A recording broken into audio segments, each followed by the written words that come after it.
And a warm welcome. You're joining us here at Hyde Park on AdaDerana 24. Tonight, as we talk about an economic crisis in the country, we'd like to look at the options and the opportunities within the country to spur a local production industry. Do we have enough policies? Do we have the sufficient capacities within the country? Is the policy environment adequately supporting a local production industry? We'll talk all of this and much more. I've invited to our studios a panel which we believe will address this question sufficiently during our long discussion. Let me introduce Dr. Beshan Kulapala, Director and Co-founder of Vega Innovations. A warm welcome to you. Thank you for having me. In the industry of locally designing and manufacturing automobiles within the country.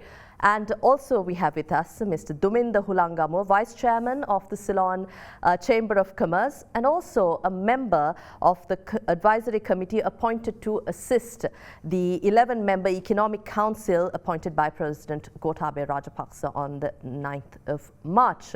Also joining us tonight, we have with us Mr. Kushan Jayasuriya, President of Solar Industries Association. We're talking about an energy crisis. We're talking about the need for renewable energy, and here we are with a panel. Let me ask you as we begin, is the environment adequately supporting a local production industry in the country? I'd like to start off with Dr. Beshan Kulapala. Well, first of all, I think what we have shown through Vega Innovations is that the youth can be put together to do amazing things in this country, to develop technologies that we would normally think that we need to import from somewhere else. But of course, the policies and the hard work of the youth doesn't match at certain points. So there needs to be some sense of changes on that front to accelerate and expedite the process of innovation, technology, and taking it to the international market. I'd like to also move to Mr. Hulangamo. You're on the advisory committee now to advise the Economic Council. What are your progress? What kind of progress have you made so far? And what is your view of the current economic situation and on the topic that we're talking today? Yeah. So thank you, Indeewari, for inviting me yet again to Derana to take part in the discussion. How long will you give me? You can talk as much as you want. Yeah. To answer your first question with regard to the progress we have made thus far, we've been just appointed. We had our first meeting on Monday, chaired by His Excellency, with the National Economic Council, where we submitted 5 proposals to the Council. And in that 5 proposals that we suggested, are clear today because there is some misinterpretation about the proposals. A, we advise the Council that they must start negotiating at both bilateral and IMF funding. It can be IMF or any bilateral funding. For that purpose, to appoint a technical committee consisting of people both the Central Bank and the Treasury, because the Treasury understands the fiscal side of it, and Central Bank has the monetary side of it. So both these teams should get together and form a technical committee that will appraise the funding we need to navigate this difficult time. 2, we said to appoint a financial and legal advisor to restructure the debt. Of course, we came to the conclusion that the debt needs to be restructured, essentially the commercial debt that we had to be restructured. And for that, you need international expertise, because Sri Lanka does not have expertise, because there are international covenants, there are international conditions that you have to meet. 3, we said to appoint, we said the same team can advise the Honorable Finance Minister to drop the framework for the discussion with the IMF when it's going there in April. And more importantly, is to make sure supply chain is not disrupted. Basically, how to get the people off the streets today. So we had a first meeting, very productive, I thought, on Monday. We followed up another meeting yesterday, the Governor Central Bank. So we are working quite a lot, actually, spending quite a lot of time on this matter. But the path is not easy, it's difficult. either way. Is there interest from the political authority to take advice from I think this so. I committee? thought the first meeting was very receptive. There was genuine sincerity shown by the president as well as the other members of the Economic Council in accepting what we say. I mean, I'm sure everything what we say they can't do, right? Because we have a different way of looking at things. The government has a different way, but we have to have a midpoint where we meet. So yesterday also we had a meeting with the governor where we make some suggestions and proposals to overcome the short-term issues. You see, basically what we foremost in the way is that we have to make sure there's no social unrest. We have to make sure that the people's basic needs are supplied urgently on a day-to-day basis. So essentially electricity, fuel and the gas have to be supplied. For that we had given proposals how to get the things sorted out. From the private sector also there are certain things we have to do. So we are now forming various stakeholder groups to consult them and see what their views are in order to fast track, immediate, not be coming for months and months, tomorrow, day after, how we can assist in the inflow of additional foreign currency to support the essential needs. Fundamentally, have you had any agreement with the yes, we have recommendations had some, that you've made? Yes, we had some agreements. I'm sure the government will announce it.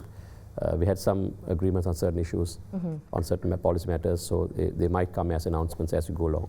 Right. Moving on to talk to Mr. Kushan Jayasuriya, the Solar Industries Association. We're talking about an energy crisis here, managing utilities supply within the country. Again, yes, we have an economic crisis. This is something that the government has admitted to. But at the same time, what measures are we taking here to spur an industry where we resort to renewable energy? Do we have policies that support renewable energy generation at larger scale? Thank you, Indeewari, for having me once again. In terms of policy side, we have a very sound and elaborated policy of 70% of renewable energy to be absorbed by 2030. So this is something we did not have earlier. So as a government, we have developed a very good policy framework. So looking forward, what we are looking at is an efficient mechanism for people to invest on solar systems. So if you look at a couple of months ago, we had a tender which was floated for multiples of 50 megawatt power plants, which had a very good response. I think about 500 applications were made, and I think 100 have been shortlisted. So likewise, there are certain tools they have developed to attract investors.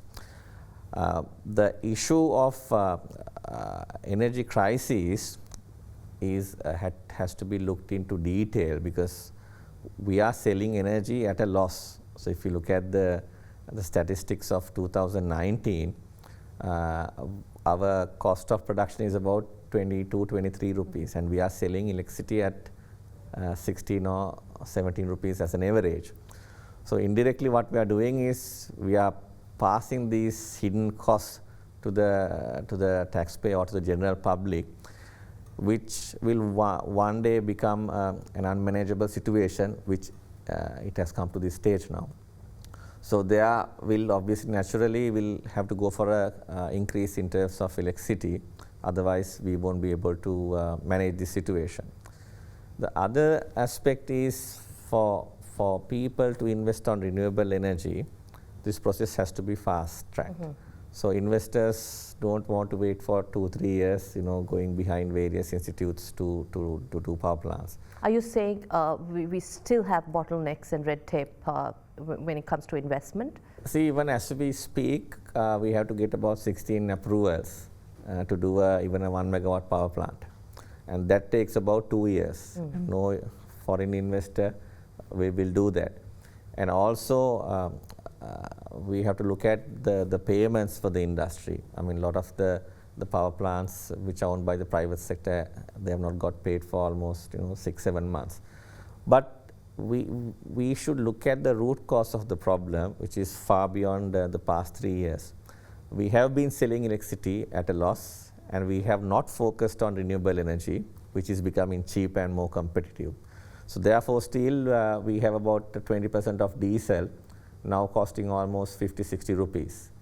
And we dependent on coal, which was 7 rupees or 9 rupees, now about 30 rupees, because a ton of coal was 70, maybe 6 to 7 months ago, but now it's 210. So I think we should foresee more renewables coming in. If you talk about solar energy, I think solar energy is one of the cheapest sources of energy, and out of which the rooftop program, where there's no infrastructure development, I would say it's minimal, is giving at an average selling price of around 19 rupees, and which is not tagged to the dollar. So if you look at the inflation, 10-15 years time, this is virtually peanuts. So looking forward, I think the Sustainable Energy Authority is also trying to develop various tools where we can implement renewable energy. The other aspect I want to highlight is when we do these policies, we have to make sure that the model is transparent. Otherwise, if energy is procured at high prices once again, then we are going to be back to square one. So there has to be a transparent, the cost has to, the selling price has to reflect a competitive tariff. Otherwise, across the region, we are going to lose. If you look at this stage, we are selling electricity for industries at around 5 cents, between 3 to 5 cents, depending on the dollar. These sort of tariff rates are not going to help the CEB, because very soon they are going to collapse. So which is why, in my opinion, subsidies are good, but they are a necessary evil also, because they come back to you as indirect taxes. So if I do remember, somewhere around 2009 or 10, we did talk about a shift to renewable energy. There was policy to have renewable energy sources generating most of our energy requirement in the country by 2020. But we've passed all these targets and expectations. But going forward in the long run, is this sustainable? Is the sustainable energy switch sustainable for Sri Lanka as we speak now? With our experience, sustainable energy is the only key for the future, because we don't have fossil fuel, which means if anything tagged to the dollar, we are going into a bigger problem. So when we have hydros, which support between 30 to 40%, if we add maybe 20 to 30% of renewable energy, which is not tagged to the dollar, then we can create a very sustainable future for our energy usage. I'd also like to turn to Dr. Beshan Kulapala. Vega Innovations, I think we've been talking about a forex crisis now. Sources of foreign exchange flows hindered the country. But at the same time, we hear of ventures into the Indian market by Vega Innovations. So what are the possibilities here for Sri Lanka to go, whether it's global or regional or to our immediate neighbors? What kind of industries do you think can spur this local production industry we're talking about? So before I answer your question, I'll just quickly jump back to the solar thing. One of the biggest problem with solar is that you can't store it at your homes, and you just have to use it or net meter it back. So we are trying to fix that problem by manufacturing home battery backup systems that we hope to start sell late April, so that people can install them at their homes, charge it with the solar, and then use it during the night time or when there are blackouts, so that it provides a lot of sustainable energy that you can use right throughout the day at your homes. To answer your question, Indeewari, on the export front, yes, we have made gains to the Indian market with our EV chargers, also the African continent as well.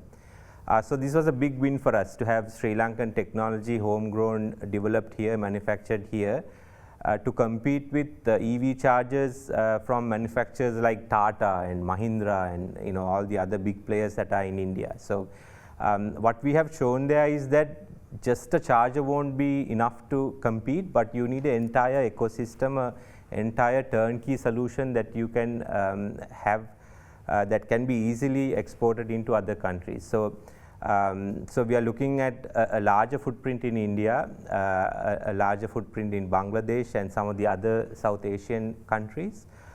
Because if we can export these value-added products and services, then there's a huge potential to bring foreign currency back into the country. So that there is a demand for locally Sri Lankan, made in Sri Lanka products. Absolutely. We are unable to build enough chargers for India right now. So we are trying to scale up. We are trying to get the raw components into the country to do this.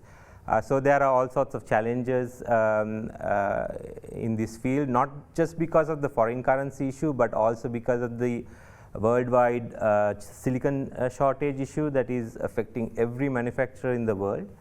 And also the Ukrainian war has really put a lot of pressure on the supply chain as well. So it's a lot of challenges to manage through these difficult times, but we are continuing to build and export to India. So we hope to make a larger traction on this front. You did mention that there was a gap between policies and the aspirations or the capacity here. But what are the policy changes that you want or expect to be changed to shape this local production and to support locally grown products? One of the biggest problems is that the policies are not geared around research and development of R&D.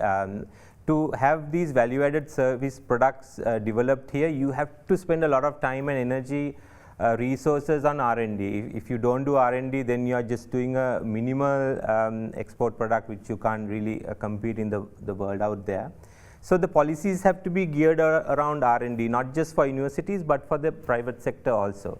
Universities have certain benefits for R&D through the university system and through some policies. But the private sector need more of that to really accelerate and develop new IPs, new proprietary technology that we can then claim a much larger right in the world market. And also the speed of the process is very, very slow.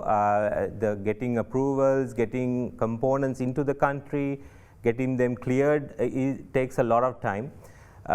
For an electronic engineering company, 6 days is a long time. In 6 days, some companies move so far that we get slowed down quite a lot. So this has to be, there has to be policies around it, have green, channels that you can import, export things very quickly, so that you can accelerate. But essentially, we do have the know-how here. Absolutely, we have really shown that from our work with Vega, with ChargeNet, the EV chargers, then the agriculture technology, AI Grow. So the know-how is here, the expertise here. There's enough young people to take products out to the world. We just have to focus and get the ducks in a row to get this going. I'd like to turn to Mr. Hulanga. Maybe you can take these concerns also about policy mismatch to the Economic Council. But at the same time, here we're talking about handouts, an economy with a handout culture. Your expertise in tax also, we'd like to hear from you. What is the way forward now as we talk about an economic recovery, apart from the measures that we're about to take, but for a sustainable growth and recovery so that the economy moves ahead unhindered? What measures do you recommend? Yeah. So Indeewari, the measures that we recommend also can't be looked at in isolation. I mean, we can, best in class proposal we can make for income tax, for VAT, for taxation side, on monetary policy, on policies effective with industries, on subsidies, etc. But at the same time, you also have to make sure that that is sustainable in terms of society. It has to be socio-economic, because we can't propose. For example, we have a fiscal deficit. We all know we have a very big fiscal deficit. Now, in order to bridge that deficit, the easiest is to increase taxes or cut down government expenditure. Those are the two that you can do. Now, if you look at the increasing of taxes, we have to first see how many can afford to pay tax. Now, of our revenue collection, about 70 to 80% still come from direct taxes. That is from VAT, customs taxes, etc., which has come down significantly now because of the economic situation. But otherwise, you have only from those sources. Now, if you increase taxes, it's a burden on the people. Those people who can afford to pay and cannot afford to pay, both have to pay. So the question is how much you can burden the people, especially the current situation where already the cost of living has gone up because of the dollar and the rupee depreciation against the dollar. Secondly,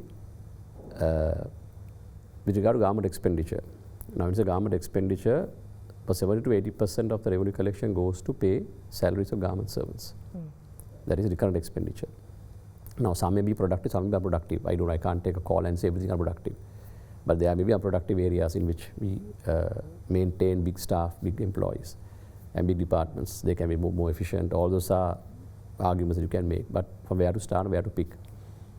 So how long will that retrenchment program or that shaving program will take, the restructuring will take?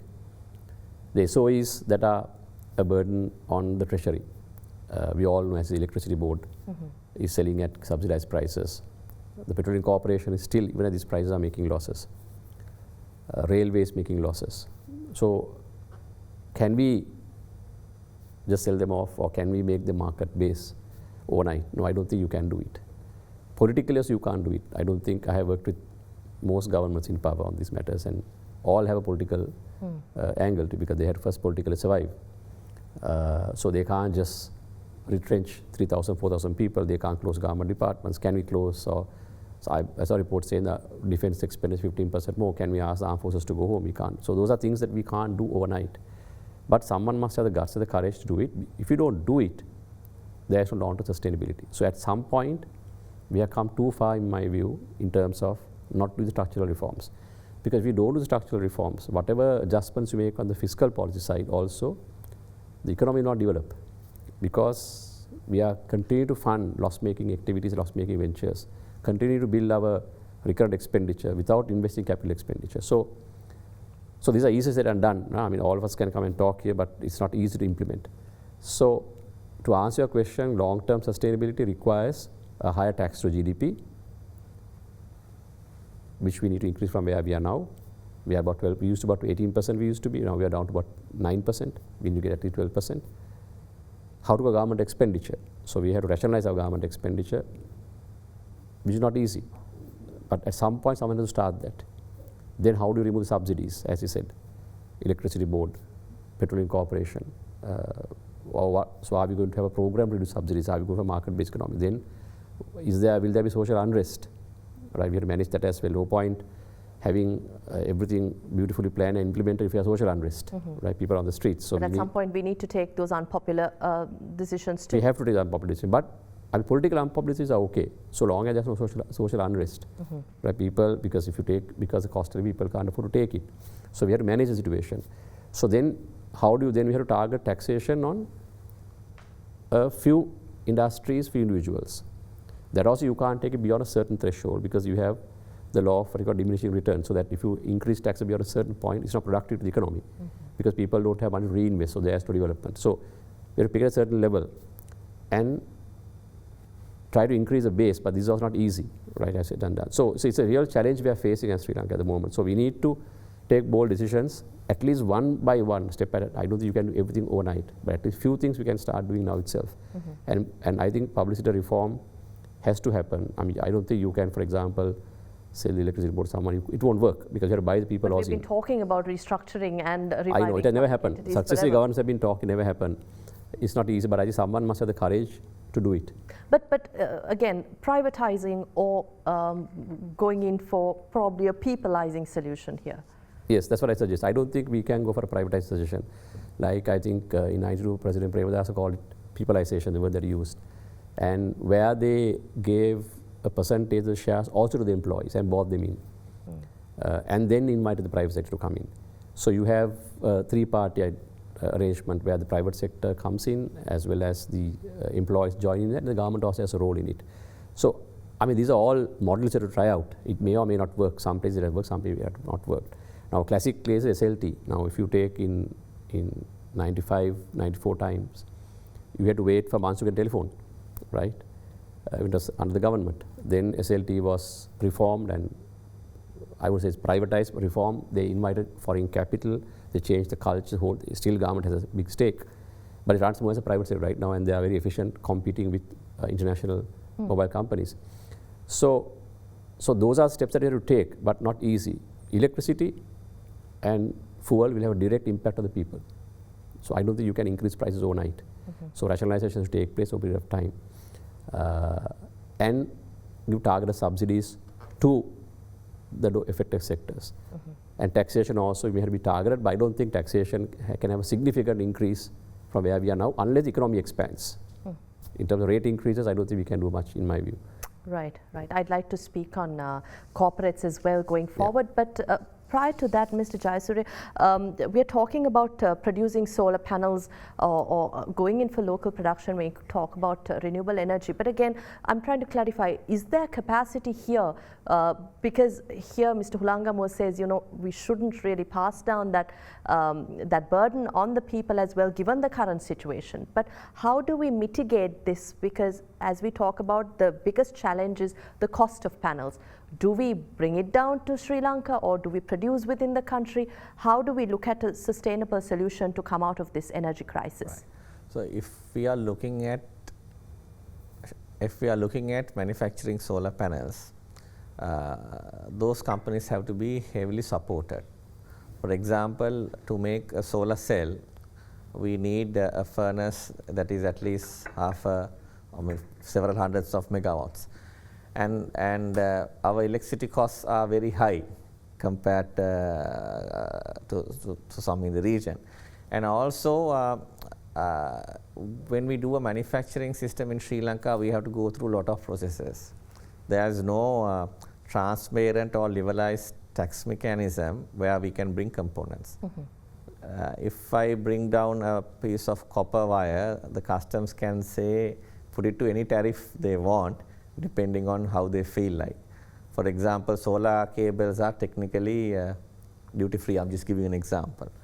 But if you bring it through customs, they can always classify it through a house wiring cable and charge us a huge tax.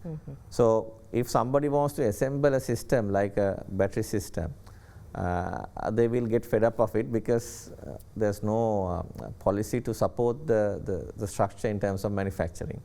So the government has to aggressively talk to investors and production companies, get their opinion, and make it easy so that we can do it in a faster way.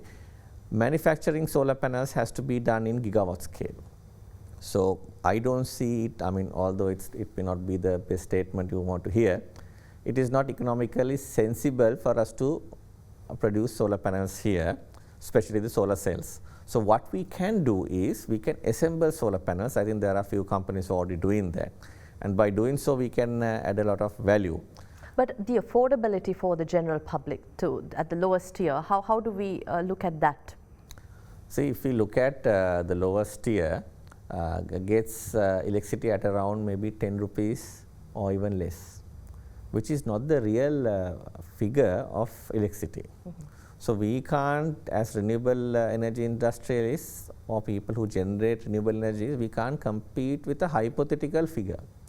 So right now, I think we can produce solar energy cost per kilowatt between, I would say, 11 rupees to 16 rupees, depending on the scale.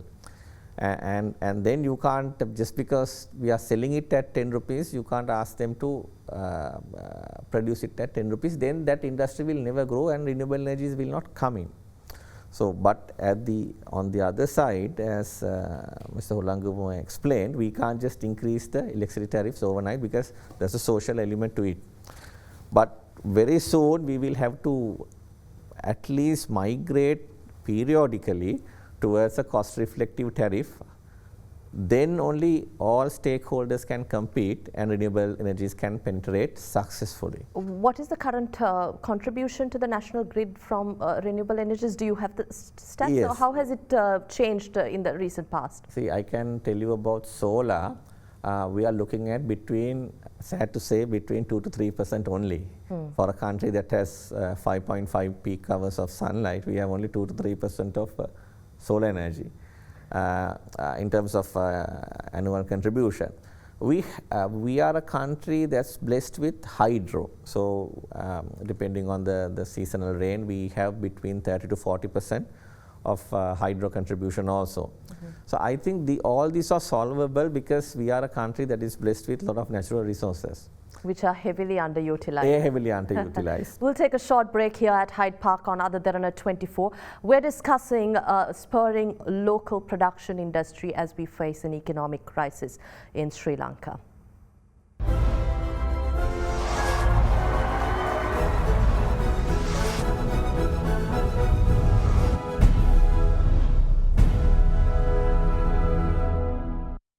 Welcome back. You're joining us at Hyde Park on AdaDerana 24.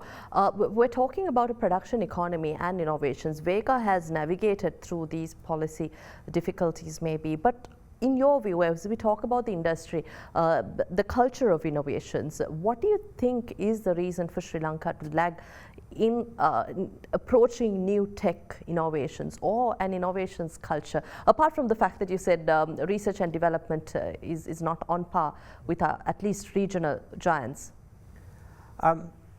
Since 2014, you know, when we put this young team together to develop an electric supercar in Sri Lanka, a lot of young people have, you know, have come up with their own solutions in all sorts of other industries. So there is a sense of startups, and a lot of young people are getting involved in technology. But still the investments are not coming in to justify their hard work. There is not enough success stories where these startups have gone out to become $1 million company. And I think that is also mostly because not the products are not good, but because there are so little investors. Investors in Sri Lanka are very confident in building a hotel or putting up a building somewhere, but very few people would invest on technology. So our parent company Cogen International is one of those companies that take the risk and develop these cutting edge technologies to take it out to the world. So I think the culture of startups have to have this culture of investors as well. Now there are a few angel investors, a few venture capitalists who have come in, and there is a little bit of ecosystem that is happening through Hutch and all of these other organizations. But I think that also needs to get accelerated, so these startups have success stories, so that young people who gets into the startup culture knows that if they do well, that there is a path to get somewhere. And I think that is very important. And also from the point of view from school age itself, the parents itself needs to understand that startup is a good thing, it's a okay thing, right? When we hired people for Vega initially, the parents of those engineers wanted them to go to a, you know, some of the more reputable, you know, standard companies, but not work in a this dream-like project where you build a supercar. So this culture of change has to happen at every level, from family to school to universities to the industry and to the government as well. So it's a very cohesive kind of ecosystem that we need to build. But do we need to look at a secondary education academic policy change here to instill that culture in children and even bring parents together? Or do you think that we haven't sufficiently demonstrated the possibilities in a country as Sri Lanka, where we can go into new innovations and local productions? I think the answer to both questions is yes. We have to have a change in the education system to enable young children to think about innovation, think about capitalism, where you build something and you sell it and make money. It's not a bad thing to make money. You should not be doing innovation for CSR, to do innovation to get a certificate from some minister and be on the Sunday paper and then complain about it, you know, 2 years later that nothing has happened. You have to innovate to make money, to sell it out to the world, give the services, so that you can then have a sustainable business. So I think it's very important that young people also get this into their head. On the second question you asked, I think we have not done enough. There has to be a lot more push from the Export Development Board and all sorts of other tech companies that are out there to take our products to some of the world exhibitions to get those products out there, because everybody competes in this space. And if you go to a worldwide exhibition out there, you know, there are so many stalls with all sorts of different tech gadgets. When Sri Lanka is not there, there's a big difference about being a successful company versus not. Talking about bringing in investment or going in for new trade agreements, we're talking about now the need for more and more funding within the country. You said whether it's bilateral funding or whether we go in for an IMF program, there are certain structuring processes that we need to adhere to. But here, do we really understand what this restructuring is? What will the economy be like if we restructure debt? And what is the difference if we go in for an IMF program without letting the country's debt go into default? Yeah, so the debt restructuring Indeewari is to enable the cash flows of the government. Ideally, we should not be restructuring. We should be honoring our debt in the same way that we have been paying for the last many years. We have never defaulted or restructured our debt, and we have credibility in the international markets for that reason. But current situation is dire in that the government will not be unable to meet its daily basic needs with the amount of foreign currency we have if the debt is not restructured, unless we get other funding coming in. So if we repay the $1 billion that we had to pay around that amount in July, that will starve off the foreign currency we have to import the essentials. Now, if the government wants to build the $1 billion, they have to take it from the market, from the exporters who bring money from the remittances that come, the tourism money that comes. They have to build the reserve to pay the $1 billion. Because we can't now go to international markets and borrow anymore because of credibility, because our ratings are low. So that is why, in order to meet the cash flow requirements of the government, we have to restructure the debt in a way where we repay it, reschedule it, and repay it over a number of years that is longer than what is currently those conditions are asking us to pay. Now, the debt restructuring is most effective if we do it under the IMF program. Because under the IMF program? Under an IMF program. Okay. Because when the IMF comes, there will be certain conditions that they'll place in terms of fiscal discipline. Increase tax revenues, cut government expenditure, cast wasteful projects, reduce subsidies. So those are the recommendations of the IMF that will give in order to enable government to have enough revenue to pay off the debt. So if we do it an IMF program, then the international lenders who lend us money, whose debts are getting rescheduled, we look at it positively from where they are and say, okay, we are agreeing to this restructuring program, we are agreeing to the repayment because we know there is someone monitoring the government's revenue and the expenditure, and there will be adequate surplus to repay the debt even after 4 or 5 years. So that is why we need to go under IMF programs. There is credibility in the whole process. There is a transparency, credibility in the whole process. There is a third party looking at the whole thing. But restructuring debt, wouldn't it send warning signs to investors, or would? As I said, so a restructuring is also effectively a default. But if you do it on our own, it will be what you are saying. Right. But if you do it under IMF program, then the investors generally, if you look at Argentina, all the countries, Ecuador, who went through the process, it has been successful because it has gone to the IMF. There is some kind of credibility in the whole process. Otherwise, they won't accept what we are saying because we have failed. That's why we are going to someone. Yes. We are unable to pay. Right. In your view, will this allow Sri Lanka to navigate the economic circumstances that we are faced with? I hope so. Going to the IMF, because we have been talking about a homegrown solution and then the IMF. Again, we speak of these conditions that the IMF will lay out. Are those conditions favorable for Sri Lanka? Are those, or rather, can the government, given our balance sheet, can we fit into those? No, I think they may not have any choice. I think ideally, if we can have our own solution, that is the best. But at the moment, the revenues that we are, at least the foreign exchange that we are getting from our traditional sources, like tourism and remittance, have come down, almost halved. So because there's a deficit. So how to find that deficit? From where do you get that money? So there is no choice because we can't now go and ask money from earlier. What did you do when you have a deficit? For example, if I just take you through the statistics in a nutshell, if I put it, our total export earnings of goods is about $12 billion at best of times. Last year was one of the best years, and then from services we got about another $3 billion, so altogether $15 billion. Our imports are about $22 billion, so we have $7 billion gap. So we have the remittances that will cover part of it. But we have to pay the loans as well. So there is a gap of about $4-5 billion to meet the current account deficit. Now, and also it has accumulated. Why? Because we had 2 years of COVID, as a result of which we would have lost about $10 billion of foreign money coming in both from tourism and remittance have almost disappeared. So last 2 years we had deficit of about $10 billion. That is the one that has caused this problem. I mean, this would have, we would have come into some level of problem, but it would have been as bad as this.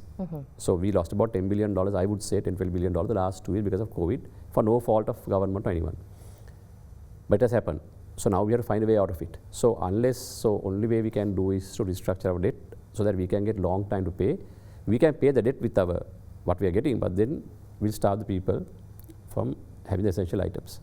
So we have to decide, are we going to have electricity, power cuts, no fuel, no gas, or pay the debt, one of the two, right? So in order to find a solution, only we are suggesting that it has to be a restructuring of the debt, an IMF program. Under IMF program, because then there's credibility to the whole process. Now, for example, even this devaluation of the currency, in my view, should have happened with an IMF program in hand, because at the moment what is happening is, with the devaluation, traditionally when they devalued, we had money to defend the currency. Central bank come and defend the currency. I'm trying to clarify again. You mean to say that the flotation of the rupee was not timely, is it? No, I wouldn't say it's timely. I would say it should have been done with an IMF program. Under IMF program, ideally. But of course, it came to a point where the government couldn't resist anymore and they had to liberalize it. But under an IMF program, if we did it, then there's faith in the currency. So people will not be speculating then. Now what happens is there's a lot of speculation taking place because central bank also now can't come and defend the currency because they don't have money to defend the currency. So if it happened in an IMF program, then everyone knows, okay, they would also come and give us balance payment support. So then everyone know, the markets know that there is someone to save us, so someone to hold our hand. So the currency wouldn't have depreciated as much as it would have depreciated today. Although it was timely. I mean, we thought it might settle about 230-240, but I still feel it should be 250-260. It should settle. At the moment, it's going crazy because of this black market and all those things is going up and down. But I think ideally should settle at about 250-260 is my view. When the prices go up, people can't afford to buy, and it will naturally settle down. But an IMF program, if we did it, it would have been easier to control the situation than what it is now. But I think it should settle down, is my view. You said we have to decide whether we honor our debt, pay our fuel bill, provide electricity. Here, when we talk about all this, the impact on local industries, the private sector, again, we talk about the impact with power outages, interruption to the fuel shortage. How do we, in the meantime, look at mitigating these the impact on these industries? Because the economy runs as a result of these private sector contributions. So absolutely right. So that is why we have emphasized this periodically and to a large extent last 2 months because of the power crisis, because to run the generators it costs much more, and even to run generators there's no fuel. So some industries were coming to a closing stage. So now I think it has been restored somewhat. And we feel that with the Indian credit line, the diesel part might get sorted out for at least 2-3 months. And thereafter, we have to see how we are going to go ahead thereafter. From that point, what we are going to do is the China facility coming, is IMF coming. So we need to structure the foreign currency thereafter what happens, because we need about $400 million a month for fuel alone. I'm not sure if I could manage the timing of the program, but before we move on to talk about solar, again, you spoke about the Indian credit line, the Chinese facilities that are coming into the country. Are we doing this right? Are we leaning towards one country more than another when it comes to bailing out the economy? Or do you think, apart from, let's leave the IMF aside, but managing India and China and the United States, are we doing this right? Is this favorable for the economy? So as it is, they're getting from both parties, it's okay. But if you talk about the investments too, we saw the Adani group coming into the country, and then we saw a lot of controversy surrounding all this. Yes, it may look like we're balancing out our neighbors, but is this the best approach? So India is a tough choice. I understand to balance two big superpowers is not easy. So that's probably why now we signed up with India on the credit line, which is almost $2.4 billion. In my view, it's about $1 billion of credit line and a fuel of about $500 million. And then they also delayed the ACU payments, so about 500. So it comes about $2.4 billion, which is very substantial time, in my view, at a current situation. Yes, you might upset some powers. I don't know. I can't comment on those geopolitical issues. But this debt trap we are talking about, we've been talking about a debt trap even before this 3-year period. But does this take us closer to that? I mean, the sad part of it is whatever we do to strengthen our foreign currency situation now is through debt. There's no choice because the FDIs had dried up, and FDIs will not come under the current situation, and exports cannot meet the total demands of our imports. So either we cut off imports completely of the non-essential items and then survive for the next 3 months and see. But we have to borrow, otherwise there's no way that we can. So of course, if we can borrow, what we were saying is that if you can borrow on about 10-year loan, see if you can about 3. I mean, we have to arrest the current situation, right? There's a crisis in the country, people on the streets protesting, demonstrating. So we have to get them off the streets, in my view, and bring normal life back. So these assets have to be supplied, whatever it costs. So I think going to China not bad. I mean, if China is giving bilateral funding, of course we have to make sure that those conditions are tenable conditions, as much as Indian conditions are. So whoever is giving it, I think balancing is up to the government, but I think we have no choice in the situation, right, but to go to either party or both parties. What support do we think we can have from solar industries as we go forward? We're talking about going to the export market, reaching that, but is there capacity here where we can think of innovative ways to reach out to regional powers, regional players, or are there issues here? Especially when we look at a foreign exchange point of view. See, I think to start with, we were only looking at maybe 2 to 3% of solar energy in our national grid at the moment. So we should look at why solar power has not expanded in Sri Lanka before it. You said 2 to 3% only the contribution to the national grid. Yes, I think firstly, we must tell that the skills and the technology is available in Sri Lanka. There's no problem with that. We have a very vibrant free education system. So everybody knows what they're doing. It's just that in terms of infrastructure, they have to be supported.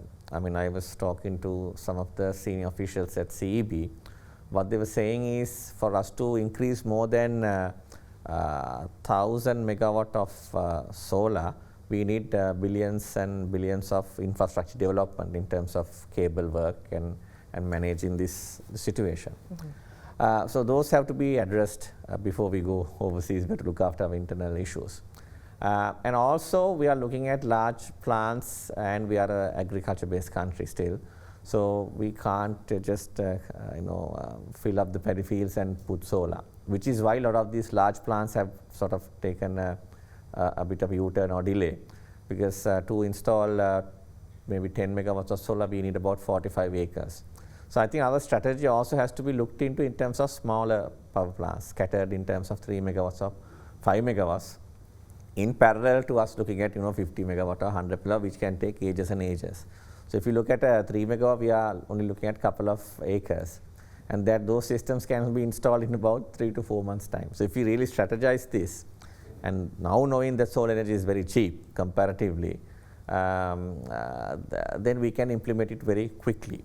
The other issue we have to resolve is the storage, because solar systems have intermittency issues. We call it non-dispatchable sources of energy. So I was chatting with a gentleman from Vega, and he says that they have developed a battery that is costing between 400 to 500,000, which can store 5 kilowatt hours per day. So I just did the math with him right now, and I found out that at around 45 to 50 rupees, we can actually store energy. So if you look at cost of production of solar energy, which is I would say maybe let's say 15 rupees, still even at this stage we are competing with diesel for sure. So that means diesel is an incremental cost. Whether we like or not, the dollar can go up, and the chances are it will go up for some time. And it's a scarce resource, so you are guaranteed that the cost of diesel will go up. And with a system that is homegrown, like we were just discussing, we can compete with diesel right away. And for 5 years, it's energy free. So if we can develop such kits in Sri Lanka, I can assure you that we can even compete with companies like Tesla, because if you go for a foreign brand, which is of same kilowatt hour capacity, we are looking at least 40% in terms of cost increase. So if we can help the industrialists to do these sort of innovations through technology and support in terms of finance, then we can obviously go into the overseas market. If we start selling an energy pack which can give 5 kilowatt hours of autonomous energy with a set of solar panels, I can assure that people will come in the queue and we won't be able to supply them. But that cohesive approach has to be there. But we have the potential here to go for that. You're talking about a policy and infrastructure done. If you look at Sri Lankan companies who are in this industry, they have gone to Pakistan, Bangladesh, Uganda, those countries, and we are doing a wonderful job there. So when we talk to them, what they're saying is it takes a long time for things to happen. And where there are countries where they can implement a project within 6 to 7 months, obviously investors will go there. So has the association made representation with the authorities, and what kind of response? As the association, we are also facing a few issues which I think have to be resolved. First thing is we cannot import our equipment because of the restrictions related to non-essential items. So if you want to import a solar panel container, we have to wait in the queue for 2-3 months. And then the LC facilities are given in about 150 days. So no industrialist is going to invest money maybe on a container of solar panels, not knowing what it is going to cost. So at least if you look at the energy perspective, which is critical, this is the time that the government should prioritize uninterrupted sources of energy. I'll give you a good example. Each time we have a power cut, all the solar plants which are generating a cumulative total of half a gigawatt have to stop. Because they are made to work with the grid, and when the grid is not there, they just idle. That is running into billions of rupees every day. So I think it's a difficult time for everyone, and everyone has different ideas. But the government has to take the initiative and look at it as a cohesive solution. Right. Very quickly, this is all the time we have, but I'd like to ask, I should ask this question about vehicle imports to the country. We've been talking about how import restrictions have hampered the vehicle industry. But again, with Vega manufacturing, designing, producing vehicles in the country, what is the way forward for Sri Lanka? We spend billions of dollars annually on imports. Yeah, it's a trying time if you want to own an automobile in this country, for sure. We have been working on an electric three-wheeler for the last 2 years. We hope to bring it out to the market in June-July timeframe and start selling them around September timeframe. And our whole goal is to not just for the local market, but to take it to the outside world itself. There's a lot of demand in Bangladesh, in the African continent, as well as some players in India as well, where even India, who builds millions of three-wheelers, don't have a solid electric three-wheeler model yet. So there is a chance that we can compete in this market. The electric three-wheeler market is $35 billion worldwide. If we capture just 10% of it, that's $3.5 billion. So the impact is huge. We are also working on a small car and other electric mobility vehicles as well. But it's very difficult to bring these vehicles out to the market in a very short time frame. There is a long R&D process for it. But we are trying our best to cut that and bring it out to the market, but it would take another 1 or 2 years to do that. Right. That's all the time we have here at Hyde Park, but thank you very much, gentlemen, for joining me at Hyde Park on AdaDerana 24. We had joining us tonight Dr. Beshan Kulapala, Director and co-founder of Vega Innovations, as well as Mr. Duminda Hulangamuwa, Vice Chairman of the Ceylon Chamber of Commerce and member of the Advisory Committee appointed to assist the 11-member Economic Council, and Mr. Kushan Jayasuriya, President of the Solar Industries Association. We've been talking about spurring a local production economy as we look at ways to come out of the country's economic situation and the crisis. We'll see you again next week at the same time with yet another edition at Hyde Park.